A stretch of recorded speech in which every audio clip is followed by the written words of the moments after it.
నిజంగా ఈ రాష్ట్రంలో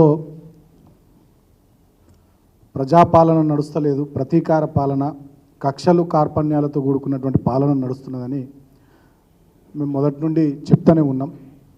ఈరోజు ఖమ్మంలో మా బీఆర్ఎస్ పార్టీ నాయకుల బృందం, పెద్దలు మా పార్టీ అధ్యక్షులు కేసీఆర్ గారి ఆదేశానుసారం మాజీ మంత్రివర్యులు హరీష్ రావు గారు, సబితా ఇంద్రారెడ్డి గారు, జగదీశ్వర్ రెడ్డి గారు, అదేవిధంగా పువ్వాడ అజయ్ కుమార్ గారు, ఇంకా కొంతమంది ఎమ్మెల్యేలు, ఎమ్మెల్సీలు, ఎంపీలు, మాజీ ప్రజాప్రతినిధులు, సీనియర్ నాయకుల బృందం ఇక్కడ నాగార్జున సాగర్ ఎడమ కాలువ నుంచి మొదలుకొని ఖమ్మం వరకు వివిధ ప్రాంతాల్లో జరిగినటువంటి పంట నష్టము, అదేవిధంగా ఆస్తి నష్టము, ప్రాణ నష్టానికి సంబంధించి వాళ్ళు ప్రజల్ని క్షేత్రస్థాయిలో కలుస్తూ ప్రజలకు ధైర్యాన్ని ఇస్తూ తమకు తోచిన మేర మేము ప్రధాన ప్రతిపక్షం కాబట్టి సహాయం చేయడానికి మా ప్రతినిధుల బృందం, మా బాధ్యత కాబట్టి ప్రధాన ప్రతిపక్షంగా కేసీఆర్ గారి ఆదేశం మేరకు పర్యటనకు పోవడం జరిగింది. ఇవాళ ఉదయం నుంచి ఇందాక సాయంత్రం వరకు ప్రజల నుంచి వచ్చినటువంటి ఆ స్పందన చూసిన తర్వాత కాంగ్రెస్ పార్టీ ముఖ్యమంత్రి రేవంత్ రెడ్డి వేణులో వణుకు మొదలైంది. ఆల్రెడీ 3-4 రోజుల నుంచి వస్తున్నటువంటి సోషల్ మీడియాలో వీడియోస్ కానీ వార్తలు కానీ అవన్నీ చూసి భయపడ్డటువంటి రేవంత్ రెడ్డి ఈ ప్రభుత్వం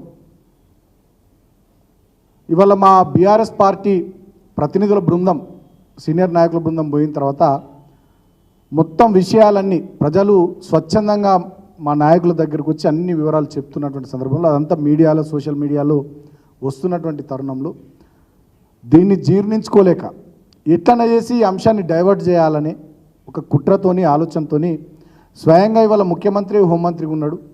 ఆయన పరిధిలోనే రాష్ట్ర పోలీసు శాఖ ఉంది.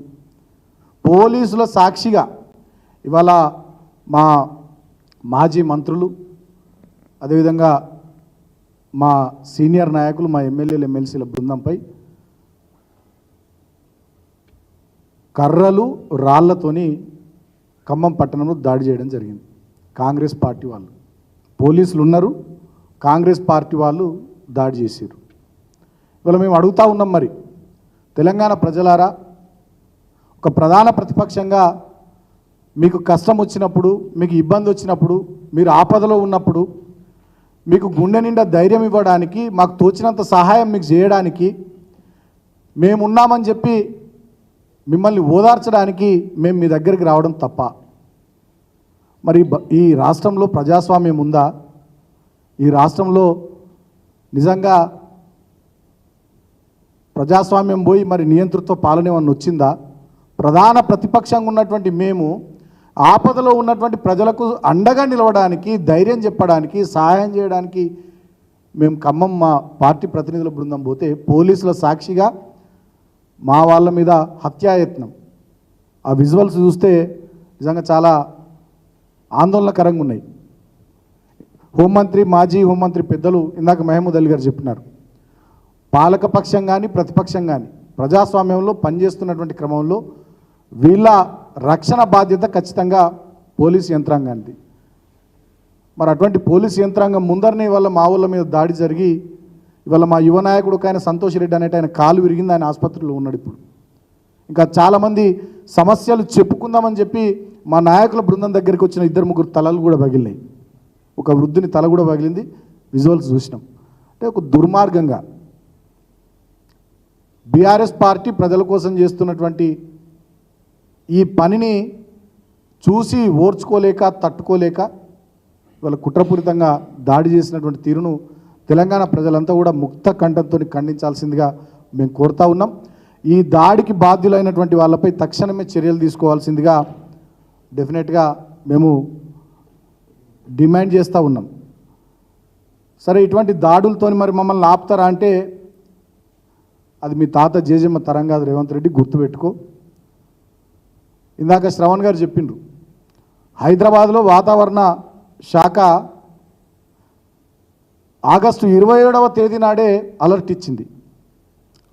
చాలా 3-4 రోజుల పాటు తీవ్రమైనటువంటి వర్షాలు రాబోతూ ఉన్నాయని చెప్పి. శనివారం నుంచి ఓ మోస్తారుగా ఆదివారం నుంచి తీవ్రంగా వర్షాలు పడితే ముఖ్యమంత్రి కనీసం శనివారం నాడో ఆదివారం నాడో ఒక రివ్యూ పెట్టినటువంటి పాపన పోలే. మేము ఎటువంటి ముఖ్యమంత్రి, ఎక్కడున్నాడు ఈ ముఖ్యమంత్రి అని చెప్పి మేము తెలుసుకునే ప్రయత్నం చేస్తే మాకు తెలిసింది ఏంటంటే కుటుంబంతో సహా ఆదివారం నాడు సరిపోదా శనివారం అని సినిమా చూసిండట ముఖ్యమంత్రి ఆయన ఇంట్లో. అంత తిరిగున్నాడు.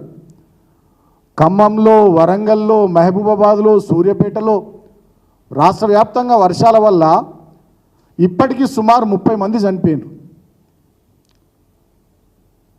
ఈ రాష్ట్రానికి పెద్దగా ఉన్నటువంటి ప్రభుత్వాధినేత అయినటువంటి ముఖ్యమంత్రి రేవంత్ రెడ్డి ఆగస్టు 27 నాడే రాష్ట్రంలో వాతావరణ శాఖ ఒక అలర్ట్ ఇచ్చిన తర్వాత సమీక్ష సమావేశం పెట్టి ఎక్కడికెక్కడ అన్ని రకాల బృందాలను పెట్టి జిల్లా యంత్రాంగాల్ని, రాష్ట్ర యంత్రాంగాన్ని అప్రమత్తం చేసి హెలికాప్టర్లు అందుబాటులో పెట్టి, బోట్లను అందుబాటులో పెట్టి, నిత్యావసర వస్తువుల్ని, ఆహార పదార్థాలను, అన్న పానీయాలన్నింటినీ కూడా అందుబాటులో పెట్టి ఒక పెద్ద మనిషిలాగా బాధ్యత నిర్వర్తించాల్సినటువంటి ముఖ్యమంత్రి ఆదివారం నాడు కుటుంబంతో సహా సరిపోదా శనివారం అని సినిమా చూసుకుంటూ ఇంట్లో తిరిగున్నాడట. దాని ఫలితం ఏంది? ఒక యువ శాస్త్రవేత్త వాళ్ళ నాన్న వాళ్ళు చనిపోయినారు. తర్వాత చాలామంది 6 గంటలు 7 గంటలు ప్రభుత్వ సహాయం కోసం అర్థిస్తూ ప్రభుత్వ సహాయం అందక వాగులలో కొట్టుకుని పోయినారు. ఇంకా సిగ్గులేని మాట ఏంటంటే ఇదే ఖమ్మం జిల్లాలో 3 మంత్రులు ఉంటారు. ఒక మంత్రి ఏమంటాడు, ఆంధ్రకెళ్ళి హెలికాప్టర్ వస్తుందంటాడు. ఇంకొక మంత్రి ఏమంటాడు, ఇక ఆ దేవుడే దిక్కు, దేవుడే కాపాడాలి, హెలికాప్టర్ అందుబాటులో లేదంటాడు. గతంలో కూడా మా ప్రభుత్వం ఉన్నటువంటి సందర్భంలో బోరంచలో, భూపాలపల్లి జిల్లాలో ఇట్లనే కొంతమంది చిక్కుకొని పోతే ఆనాడు కేసీఆర్ గారు ముఖ్యమంత్రి హెలికాప్టర్ పంపించి వాళ్ళని కాపాడారు. అంతేందుకు మా చెన్నూరులో గోదావరి నదిలో చెన్నూరు మండలం సోమన్పల్లి గ్రామం వాళ్ళు 2 చిక్కుకొని పోతే నేను ముఖ్యమంత్రి గారికి ఫోన్ కాల్ చేసి విషయాన్ని వారికి చెప్తే గంట లోపల హెలికాప్టర్ పంపించి ఆ 2 ప్రాణాలని కూడా ఆనాడు మా మంచిర్యాల జిల్లాలో మా చెన్నూరు అసెంబ్లీ నియోజకవర్గంలో కాపాడినాం. గతంలో మా ప్రభుత్వం ఉన్నప్పుడు వరదలు, వర్షాలు, విపత్తులు, ప్రకృతి వైపరీత్యాలు వస్తున్నాయంటే ముందుగానే ముఖ్యమంత్రి గారు సమీక్ష సమావేశం పెట్టి మొత్తం రాష్ట్ర వ్యాప్తంగా అధికార యంత్రాంగాన్ని అందరిని కూడా అలర్ట్ చేసేది. ఇప్పుడు అటువంటి చొరవ లేదు. ప్రజల్ని మొత్తానికి గాలి కొదిలేసిర్రు. వాళ్ళ ధన మాన ప్రాణాల్ని పట్టించుకునే నాదులు లేడు. నిన్న ఇంకా నిస్సిగ్గుగా ముఖ్యమంత్రి ఏం మాట్లాడతాడు, 16 మందే చనిపోయారు అని చెప్పి మళ్ళా అబద్ధాలు చెప్తాడు. 30 మందికి పైగా ఇప్పటివరకు ఈ రాష్ట్రంలో చనిపోవడం జరిగింది. వెంటనే వాళ్ళందరికీ గతంలో మీరు డిమాండ్ చేసినట్టుగానే 25 లక్షల రూపాయల చొప్పున వాళ్ళకు ఆర్థిక సహాయాన్ని ఆ కుటుంబాలకు అందించాల్సిందిగా బీఆర్ఎస్ పార్టీ డిమాండ్ చేస్తూ ఉంది. ఆయన మాట్లాడతాడు కేసీఆర్ గారు రావాలి, కేటీఆర్ గారు రావాలి, బీఆర్ఎస్ పార్టీ నాయకులు ఎటువేరు అని చెప్పి ఆయన మాట్లాడతారు. మరి బీఆర్ఎస్ పార్టీ నాయకుల ప్రతినిధి బృందం ప్రధాన ప్రతిపక్షంగా బాధ్యత తీసుకొని సహాయం చేద్దామని, అండగా ఉందామని మేమేమో క్షేత్రస్థాయికి పోతే మళ్ళీ ఇదే ముఖ్యమంత్రి పోలీసుల సాక్షిగా ఇలా కాంగ్రెస్ పార్టీ నాయకులతోని కర్రలు రాళ్లతోని మా వాళ్ళని చంపే ప్రయత్నాలు, దాడులు చేసి భయభ్రాంతులకు గురి చేసే ప్రయత్నాలు చేస్తూ ఉన్నాడు. ఇంకోవైపు ఏమో ఈయననే రావాలంటాడు, ఇంకోవైపు క్షేత్రస్థాయికి మేము పోతేనేమో దాడులు చేపిస్తూ ఉన్నాడు. అంటే ఇందాక పెద్దలు చెప్పినట్టుగా ఈ రాష్ట్రాన్ని రావణ కాష్టంలాగా మారుస్తూ ఉన్నాడు. ప్రతి ఒక్క సందర్భంలో ఏదో ఒక అటెన్షన్ డైవర్షన్ కార్యక్రమం పెట్టుకోవడం ద్వారా రాష్ట్రాన్ని, రాష్ట్ర ప్రజానీకాన్ని, రాష్ట్ర ప్రజల శ్రేయస్సును, రాష్ట్రం యొక్క పురోగతిని అతలాకుతలం చేస్తూ ఉన్నాడు, వెనుకకు తీసుకొని పోతూ ఉన్నాడు. ఇప్పటికే రాష్ట్రము ఎంతో ముందుకు పురోగమించాల్సినటువంటి రాష్ట్రము, ఈ రాష్ట్రం నుంచి పరిశ్రమలు ఒకదాని వెనుక ఒకటి ఇతర రాష్ట్రాలకు వెళ్ళిపోయి రాష్ట్ర అభివృద్ధి కుంటుపడుతూ ఉంది. దీన్నొక బీహార్ లాగా, దీన్నొక వెనుకబడేబడ్డటువంటి రాష్ట్రంగా తీర్చిదిద్దాలనే కంకణం రేవంత్ రెడ్డి కట్టుకున్నాడేమో అని అనుమానాలు మాకు కూడా వస్తూ ఉన్నాయి. కాబట్టి ఇంత జరుగుతున్నటువంటి ఈ తరుణంలో మేము ప్రజలందరికీ కూడా విజ్ఞప్తి చేస్తూ ఉన్నాం. ప్రధాన ప్రతిపక్షంగా ఖచ్చితంగా మా బాధ్యతను మేము నిర్వర్తిస్తాం. కానీ కాంగ్రెస్ పార్టీ, ఈ ప్రభుత్వ పెద్దలు వీళ్ళు చేస్తున్నటువంటి అరాచకాలు, మోసాలు, ఈ దుర్మార్గాలు ఇవన్నీ కూడా గమనించాలని రాష్ట్ర ప్రజానికానికి కూడా మేము విజ్ఞప్తి చేస్తూ ఉన్నాం. మేధావులు కూడా మాట్లాడాలి, నోరు విప్పాలి. ఇవాళ మా బీఆర్ఎస్ పార్టీ ప్రతినిధుల బృందం మీద దాడి జరిగితే ఇప్పటిదాకా నేను చూస్తున్న సోషల్ మీడియా కానీ మీడియాలో కానీ ఎవరైనా స్పందిస్తారేమో అనుకుంటే ఒక్క మేధావి కూడా ఖండన స్టేట్మెంట్ ఇప్పటిదాకా లేదు. మరి మరి మేధావి వర్గం ఎందుకు నోళ్ళు తెరుస్తలేరు? కోదండరామ్ గారు ఎటు వేయరు, ఆకునూరు మురళి గారు ఎటు వేయరు, ప్రొఫెసర్ నాగేశ్వర్ గారు ఎటు వేయరు, ఆనాడు ప్రతిదానికి స్పందించేటటువంటి చాలామంది వాళ్ళు మరి వాళ్ళ ఎటు వేయరు? వాళ్ళంతా మేము కూడా అడుగుతూ ఉన్నాం. మరి ప్రజాస్వామ్యానికి ఇటువంటిది మంచిది కాదు. ఖచ్చితంగా రాష్ట్ర ప్రజలు అన్ని విషయాలు కూడా గమనిస్తూ ఉన్నారు. రేవంత్ రెడ్డి గారు మీ పద్ధతి మార్చుకోండి. ఇదే ధోరణితో మీరు ముందుకు పోతామనుకుంటే డెఫినెట్గా మీకు ఖచ్చితంగా భంగపాటు తప్పదు. ఈ 3 రోజులుగా రాష్ట్రంలో పరిస్థితి చూస్తూ ఉంటే మాకు అర్థమవుతున్నది ఏంటంటే, రోమ్ నగరం తగలబడిపోతుంటే నీరో చక్రవర్తి ఫిడేలు వాయించుకుంటూ ఎట్లా కూర్చున్నాడో, ఇవాళ ఈ తెలంగాణ రాష్ట్రం వర్షాలు, వరదలు, ప్రకృతి వైపరీత్యాలతో అతలాకుతలమై ప్రజల యొక్క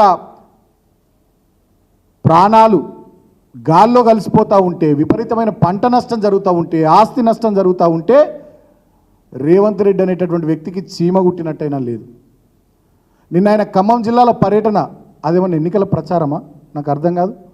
కాంగ్రెస్ పార్టీ కండువాలు వేసుకొని కాంగ్రెస్ పార్టీకి చెందినటువంటి ఒక ఓపెన్ టాప్ ప్రచార రథం జీప్లో చేతులు ఊపుకుంటూ పోతున్నారు. ఎవరైనా ప్రజలకు ఆపద వచ్చినప్పుడు, ఇబ్బంది వచ్చినప్పుడు ప్రజల దగ్గరికి పోవాల్సినటువంటి పద్ధతి ఏముంటుంది? మీరు చేసినటువంటి పద్ధతి ఏంది? కాబట్టి మేము ఒకటే విషయం ఇవాళ రాష్ట్ర ప్రభుత్వాన్ని డెఫినెట్గా మేము డిమాండ్ చేస్తూ ఉన్నాం. ఇవాళ ఖమ్మం జిల్లాలో జరిగినటువంటి దాడి, ఇది దాడి కాదు, మా వాళ్ళని చంపే కుట్ర జరిగింది, హత్యా ప్రయత్నం జరిగింది. ఖచ్చితంగా దీని వెనుక ఎవరో కాదు, రేవంత్ రెడ్డే ఉన్నాడు. రేవంత్ రెడ్డి డైరెక్షన్ మేరకే ఇవాళ బీఆర్ఎస్ పార్టీ ప్రజాప్రతినిధులు, సీనియర్ నాయకుల బృందం మీద దాడి జరిగింది. తెలంగాణ ప్రజానీకం దీన్ని గమనించాలని కోరుతా ఉన్నా. తెలంగాణలో బుద్ధిజీవులు, మేధావులు అందరూ కూడా మీ గలం విప్పాలని, మీ నోర్లు విప్పాలని కోరుతా ఉన్నా. ఇది ప్రజాస్వామ్యం. ఇందాక మా వాళ్ళు చెప్పిర్రు, చాలామంది తెలంగాణలో పాదయాత్రలు చేసిర్రు, బస్సు యాత్రలు చేసిర్రు, అనేక రకాలైనటువంటి యాత్రలు చేసి కార్యక్రమాలు చేసినా ఎన్నడూ కూడా మరి గతంలో మా 10 ఏళ్ల ప్రభుత్వ పాలనలో ఇటువంటి చేయలే. కానీ వాళ్ళు వీళ్ళు వచ్చి 10 నెలలు కూడా కాలే, ప్రశ్నిస్తే తట్టుకుంటలేరు. ప్రజల్లోకి పోతే వీళ్ళకి జీర్ణమైతలేదు. ప్రజలకు అండగా ఉండి ప్రజలకు సహాయం చేద్దామని చెప్పి ముందుకు సాగుతుంటే వీళ్ళ వెన్నులో వణుకు మొదలవుతూ ఉంది. ఇప్పటికైనా ఇటువంటి నియంతృత్వ పోకడలు విడనాడాలే. లేకపోయినట్టయితే ఖచ్చితంగా రాబోయే రోజుల్లో రేవంత్ రెడ్డి ప్రభుత్వానికి, కాంగ్రెస్ పార్టీకి తగిన రీతిలో తెలంగాణ ప్రజలు బుద్ధి చెప్తారు. మీరు అనుకుంటుండొచ్చు ఎన్నికలు ఇప్పట్లో లేవు, ఇంకా 4 ఏళ్ళు ఉన్నాయి, ఇక మాకేం కాదు, మేము ఏం చేసినా చెల్లిపోతుందని చెప్పి ప్రజాగ్రహం కట్టలు తెంచుకుంటే పెద్ద పెద్ద దేశాల అధినేతలే పారిపోయినటువంటి సందర్భాలు ఉన్నాయి. చరిత్ర మర్చిపోకు రేవంత్ రెడ్డి. డెఫినెట్గా నీకు అవకాశం వచ్చింది ప్రజలకు పనిచేయమని, అంతేగాని ప్రతిపక్షాలను దాడులతోని అణిచివేసి భయభ్రాంతులకు గురి చేసి ఒక రాక్షస పాలన, నియంతృత్వ పాలనను తెలంగాణలో నువ్వు నడిపిస్తా అనుకుంటే ఈ చైతన్యవంతమైనటువంటి తెలంగాణ సమాజం చూస్తూ ఊరుకోదు. ఇక్కడ ఉండేటటువంటి ఉద్యమకారులు కానీ, వివిధ పార్టీల వాళ్ళు కానీ, ప్రజా సంఘాల వాళ్ళు కానీ, లాయర్లు, డాక్టర్లు, మేధావులు కానీ, జర్నలిస్టు మిత్రులు కానీ, అన్ని వర్గాల ప్రజలు డెఫినెట్గా అన్ని విషయాలు గమనిస్తూ ఉన్నారు. రాబోయే రోజుల్లో ఖచ్చితంగా మీరు ఇటువంటి చర్యలు మానుకోకపోతే తగిన రీతిలో బుద్ధి చెప్తారు. ఇవాళ జరిగినటువంటి దాడికి ముమ్మాటికి బాధ్యత వహించాల్సింది ముఖ్యమంత్రి రేవంత్ రెడ్డి. పోలీసుల సాక్షిగా ఒక పద్ధతి ప్రకారం, ఒక స్క్రిప్ట్ ప్రకారం ఒక పథకాన్ని రచించుకొని రేవంత్ రెడ్డి గారి డైరెక్షన్ మేరకే ఇవాళ బీఆర్ఎస్ పార్టీ నాయకుల బృందం మీద దాడి జరిగింది. ఇవాళ ఉదయం నుంచి మా బీఆర్ఎస్ పార్టీ నాయకుల బృందానికి ప్రజలు వచ్చి చెప్తున్నటువంటి విషయాలు, వీళ్ళు పోయి ప్రజలతో మాట్లాడుతుంటే వాళ్ళు అన్ని విషయాలు చెప్తున్నటువంటి తీరును గమనించి దీన్ని ఎట్లన్నా చేసి డైవర్ట్ చేయాలి. ఈ నాయకుల బృందం ఇంకా ముందుకు పోకుండా, తిరగకుండా, ప్రజల్లోకి పోకుండా, ప్రజలకు సహాయం చేయకుండా, ప్రజలతో మాట్లాడకుండా వీళ్ళని నిలువరించాలనేటటువంటి ఒక కక్షపూరితమైనటువంటి ఆలోచనతోనే కుట్ర రచించి రేవంత్ రెడ్డే ఈ దాడికి పురిగొల్పిండు. దీనికి బాధ్యత రేవంత్ రెడ్డిదే. తెలంగాణ సమాజం మీరు గమనించాలి రేవంత్ రెడ్డి పద్ధతిని. గతంలో తెలంగాణ ఉద్యమ సందర్భంలో కరీంనగర్లో ఆనాడు తెలుగుదేశం పార్టీ ఆధ్వర్యంలో సభ పెట్టి రైఫిల్ పట్టుకొని పోయి తెలంగాణ ఉద్యమకారులు ఎవడన్నా అడ్డొస్తే కాల్చి పారేస్తా అని చెప్పి బయలుదేరిన చరిత్ర రేవంత్ రెడ్డిది. అదేవిధంగా రాష్ట్రం వచ్చిన తర్వాత అనేక సందర్భాల్లో కూడా ఎటువంటి పరుష పదజాలంతో ఎవరెవరి మీద ఎట్లెట్లా మాట్లాడేవాడో రేవంత్ రెడ్డి మీరందరూ కూడా తెలంగాణ సమాజం చూసిర్రు. ఇవల్ల కోతికి కొబ్బరి చిప్ప దొరికినట్టు, పిచ్చోడి చేతికి రాయి దొరికినట్టు తెలంగాణలో అధికారం రేవంత్ రెడ్డి చేతికి రాగానే ఇవాళ ప్రతిపక్ష పార్టీని లేకుండా చేయాలని, ప్రతిపక్ష నాయకులను లేకుండా చేయాలని ఇవాళ వాళ్ళని అంతమొందించే విధంగా ఇంత దారుణానికి కూడా ఇవాళ రేవంత్ రెడ్డి ఒడిగడుతున్నటువంటి తీరు దయచేసి తెలంగాణ సమాజం గమనించాలని, అందరూ దీన్ని ముక్త కంఠంతో ఖండించాలని చెప్పి మేము కోరుతా ఉన్నాం. నేను పోలీసు సోదరులను కూడా నేను కోరుతా ఉన్నా. అధికారం ఎవ్వడికి శాశ్వతం కాదు. 100% మేము చెప్తా ఉన్నాం. తెలంగాణ భవన్ వేదికగా పోలీసు సోదరులారా, అధికారం ఎవ్వరికి శాశ్వతం కాదు. ఖచ్చితంగా మళ్ళీ అధికారంలోకి వచ్చేది మా పార్టీ. ఖచ్చితంగా 1000% అధికారంలోకి వచ్చేది బీఆర్ఎస్ పార్టీ తెలంగాణ ప్రజల ఆశీర్వాదంతో. ఇవాళ మీరు ప్రభుత్వానికి వత్తాసు పలుకుతూ, ప్రభుత్వ పెద్దల అడుగులకు మడుగులొత్తుతూ మీరు ఇష్టారాజ్యంగా ప్రవర్తిస్తే, నేను అందరిని అంటలేను, కొద్ది మందిని అంటున్నా, మీరు ఇష్టారాజ్యంగా ప్రవర్తిస్తే ఖచ్చితంగా మా ప్రభుత్వం వచ్చిన తర్వాత డెఫినెట్గా దానికి తగిన రీతిలో ఒంటెద్దు పోకడలు పోతున్నటువంటి వాళ్ళు, మరి వన్ సైడ్గా బయాస్డ్గా పనిచేస్తున్నటువంటి వాళ్ళ విషయంలో కూడా మేము కూడా డెఫినెట్గా కఠినమైనటువంటి చర్యలు తీసుకుంటామని చెప్పి సందర్భంగా నేను పోలీస్ సోదరులకు కూడా తెలియజేస్తూ, మీరు పారదర్శకంగా వ్యవహరించండి, ప్రజాస్వామ్యయుతంగా వ్యవహరించండి, రాజ్యాంగానికి లోబడి వ్యవహరించండి. అరే మాజీ మంత్రులు ఉన్నారు ఆ కార్లా, 4 మాజీ మంత్రులు ఉన్నటువంటి కారు కర్రలతోని రాళ్లతో దాడులు చేస్తుంటే మీరు పోలీసులు చూస్తూ కూర్చుంటారా? అర్థం కాదు. వాళ్ళకేమన్నా అయితేంది? వాళ్ళకి కావాలనే రేవంత్ రెడ్డి దాడికి కాంగ్రెస్ పార్టీ నాయకులను గుండాలను ఉసుగొల్పిండు. ఇవాళ మా ఎమ్మెల్యేలు, మాజీ ఎమ్మెల్యేలు, మాజీ మంత్రులు వాళ్ళు చనిపోతే, వాళ్ళు తీవ్రంగా గాయపడితే పరిస్థితి ఏంది? కాబట్టి పోలీసులు మీరు పక్షపాతంగా వ్యవహరించొద్దు, పారదర్శకంగా వ్యవహరించాలని చెప్పి నేను పోలీసులను కూడా కోరుతా ఉన్నా. ఇది మొత్తంగా రేవంత్ రెడ్డి నాయకత్వంలో జరిగినటువంటి దాడి. ఖచ్చితంగా తెలంగాణ సమాజం ఇటువంటి దాడులు ఎన్నో చూసింది. ఆనాడు ఉమ్మడి ఆంధ్రప్రదేశ్ రాష్ట్రంలో అన్నిటిని ఎదుర్కొని మేము నిలబడ్డాం. భవిష్యత్తులో కూడా మేము తెలంగాణ ప్రజల కోసం పనిచేస్తాం, కష్టపడతాం. ఆపదలో వాళ్లకు అండగా ప్రధాన ప్రతిపక్షంగా మా బాధ్యత కేసీఆర్ గారి నాయకత్వంలో మేము నిర్వర్తిస్తాం. ఇటువంటి దాడులకు వెనుకడుగు వేసే ప్రసక్తే లేదని చెప్పి తెలంగాణ ప్రజల పక్షాన మేము ముందుకు సాగుతామని చెప్పి తెలియజేస్తూ, మరొకసారి మేము ఈ ప్రభుత్వాన్ని డిమాండ్ చేస్తూ ఉన్నాం. 30 మందికి పైగా ఈ వరదల్లో, ఈ ప్రకృతి వైపరీత్యం వల్ల మరణించారు. వాళ్ళ కుటుంబాలకు 25 లక్షల రూపాయల చొప్పున ఖచ్చితంగా ఆర్థిక సహాయాన్ని అందించాలి. పంట నష్టం కూడా విపరీతంగా జరిగింది. ఎకరానికి 30,000 పైచిలకు పంట నష్టాన్ని కూడా ఈ ప్రభుత్వం అందించాలి. రోడ్లు, బ్రిడ్జ్లు, చాలా ఇండ్లు అన్నీ కూడా డ్యామేజ్ అయినాయి. ఇమ్మీడియట్గా అదంతా పూర్తి స్థాయిలో అసెస్ చేసి తక్షణమే పునరావాస చర్యలు ఇమ్మీడియట్గా తీసుకోవాలి. ప్రభుత్వం ఇంకా దున్నపోతు మీద వానబడ్డట్టుగా వ్యవహరించొద్దు, ఇప్పటికైనా మేల్కోవాలని చెప్పి మేము ఈ ప్రభుత్వాన్ని డిమాండ్ చేస్తూ ఉన్నాం. ఈ ప్రభుత్వం మేల్కోకపోయినా మా బీఆర్ఎస్ పార్టీ కార్యకర్తలు, నాయకులు, మా ప్రజాప్రతినిధులు మా వంతుగా మా ప్రయత్నాన్ని మేము ప్రజల కోసం చేస్తాం. Thank you.